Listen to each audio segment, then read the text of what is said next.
Moi aussi, je suis désolée.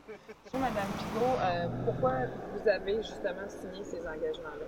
Alors, d'abord, moi, je tiens à remercier la Ligue d'Action Civique d'exister parce que je pense qu'on doit vraiment lutter contre le cynisme des citoyens envers les politiciens.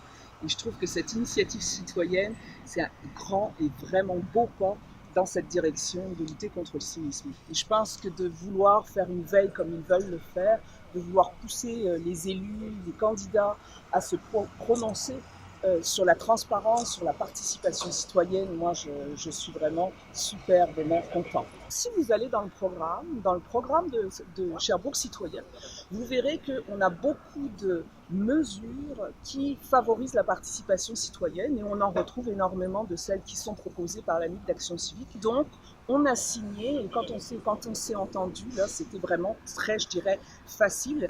C'est un engagement, je pense, qui est en même temps facile parce qu'il est dans nos valeurs, en même temps exigeant.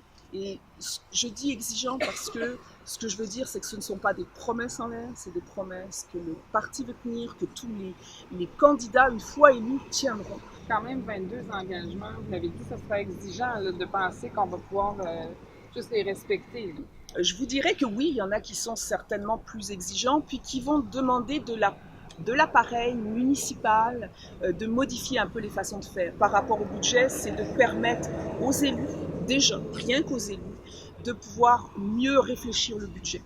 Et ça, donc ça, c'est une des choses qui a été nommée à la Ligue d'Action Civique pour être sûr que les élus aient en main le budget assez tôt pour pouvoir y travailler.